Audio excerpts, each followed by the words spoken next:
साथियों नमस्कार।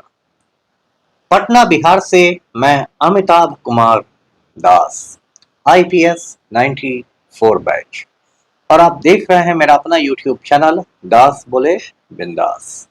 क्योंकि जब बुज़दिलों ने मुंह में दही जमा लिया हो तो दास का बिंदास बोलना जरूरी हो जाता है।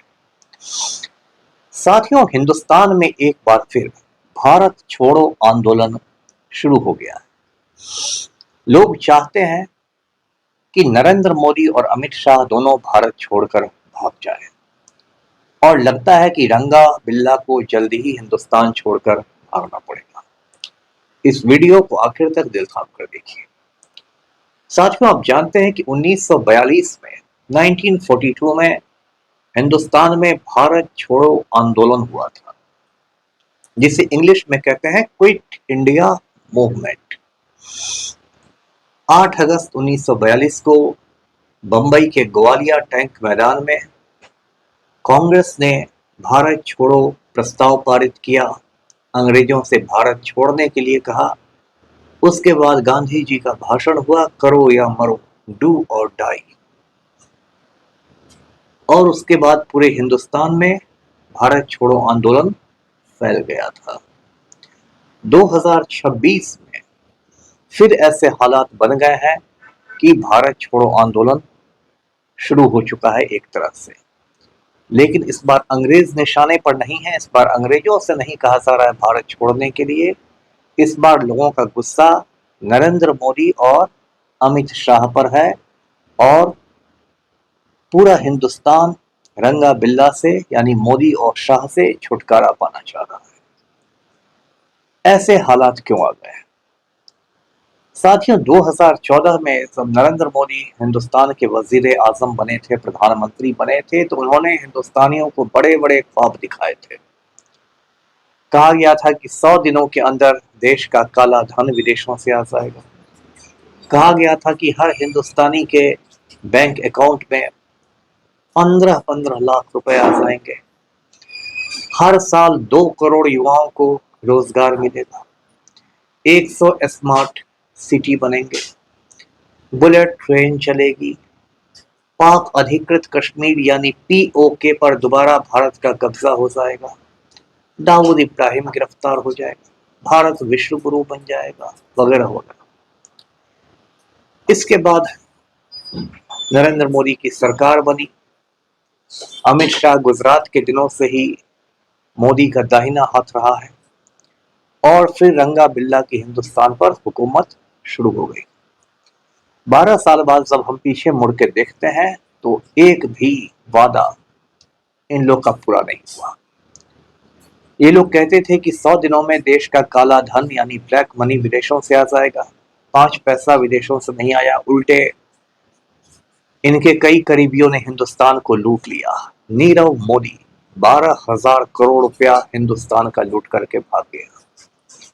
विजय माल्या 5,000 करोड़ रुपया हिंदुस्तान का लूट कर भाग गया। मेहुल चोकसी 800 करोड़ रुपए हिंदुस्तान का लूट कर भाग गया, और सरकार मुंह देखती रह गई। ये सभी लोग डंके की चोट पर भागे हैं। विजय माल्या ने तो भागने के एक दिन पहले उस समय के जो वित्त मंत्री थे, फाइनेंस मिनिस्टर थे, अरुण जेटली, उनसे मुलाकात की थी। 15 लाख रुपए तो किसी के अकाउंट में आए नहीं। आज सुबह मैंने अपना बैंक अकाउंट चेक किया था, 15 पैसे भी नहीं आए हैं। आप भी अपना बैंक खाता चेक कर लीजिएगा, 15 पैसे नहीं मोदी ने भेजे हैं किसी को। हर साल 2 करोड़ लोगों को रोजगार देने की बात थी, तो कायदे से 12 सालों में 24 करोड़ युवाओं को नौकरियां मिलनी चाहिए थी। अब वही प्रधानमंत्री कहता है कि पकौड़े तलना भी रोजगार ही है।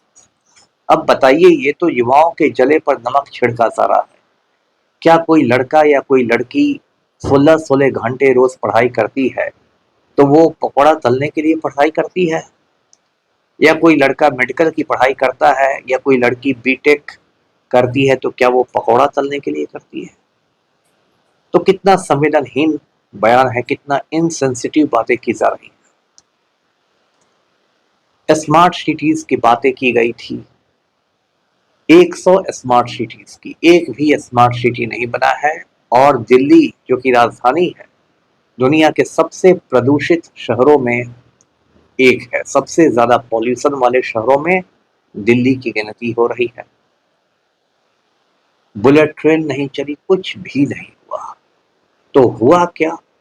हुआ क्या तो सिर्फ हिंदू मुसलमान, हिंदू मुसलमान, हिंदू मुसलमान, मुसलमानों को निशाने पर लिया गया, मुसलमानों की घेराबंदी की गई, अलग अलग मुद्दों पर मुसलमानों पर हमले किए गए और पूरे देश को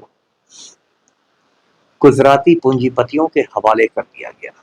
जो बीजेपी के बारे में कहते हैं, बीजेपी की ये नीति है, राम नाम जपना, सेठ सेठानी अपना। मतलब राम नाम की बात करके पब्लिक को चूना लगाओ और सारे जो सेठ सेठानी हैं, जो पूंजीपति लोग हैं, कैपिटलिस्ट लोग हैं, उनकी खातिरदारी करो, उनकी दलाली करो। आज का हिंदुस्तान क्या है? पूरे हिंदुस्तान को चार गुजराती चला रहे हैं। ये हम दो हमारे दो की सरकार। नरेंद्र मोदी और अमित शाह ये दो गुजराती देश को बेच रहे हैं और गौतम अडानी और मुकेश अंबानी दो गुजराती देश को खरीद रहे हैं। तो ये हालत है हिंदुस्तान की। 142 करोड़ का जो हिंदुस्तान है, उसमें दो गुजराती देश को बेच रहे हैं और दो खरीद रहे हैं। आम आदमी के बारे में कोई सोचने को तैयार नहीं। जनतंत्र का बिल्कुल गला घोंटा जा रहा है। जमहूरियत का देश में अघोषित आपातकाल है, अनडिक्लेयर्ड इमरजेंसी है। यानी कागज पर इमरजेंसी नहीं है, लेकिन इमरजेंसी से भी बदतर हालात।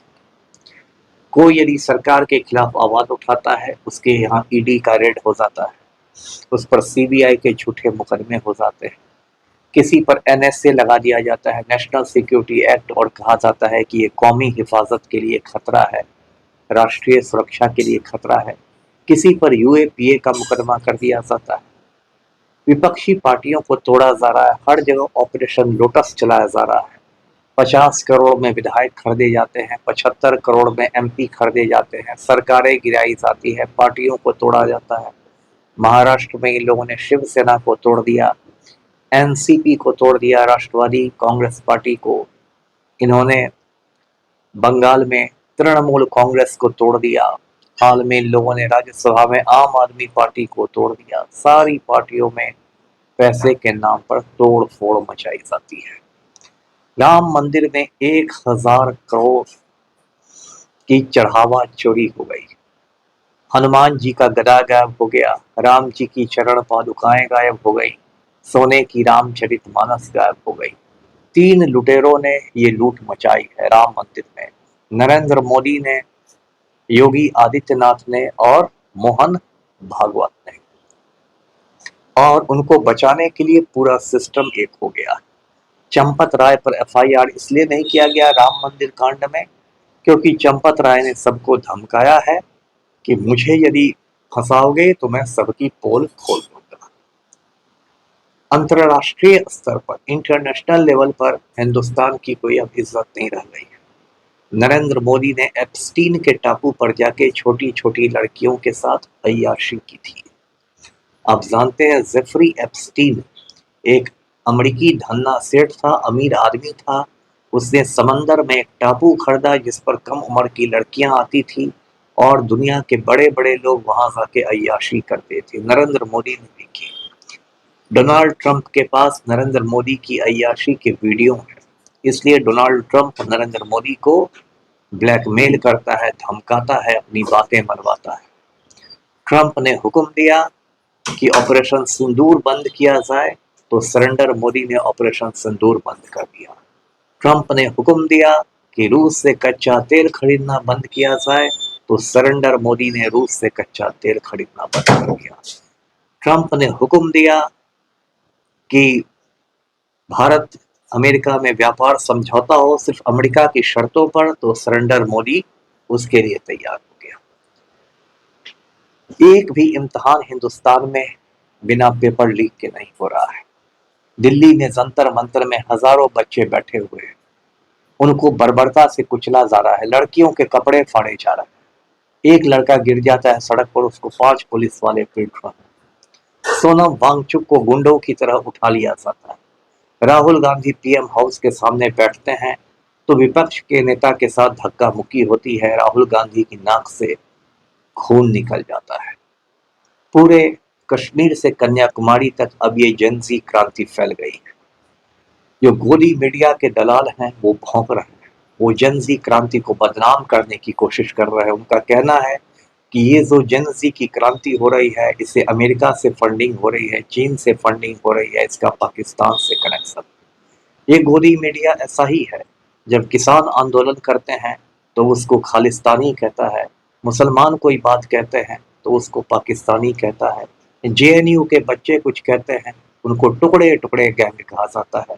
मेरे जैसे पढ़े लिखे लोग गरीबों की बात करते हैं तो उनको अर्बन नक्सल कहा जाता है। ये बात पूरे देश में हो गई है।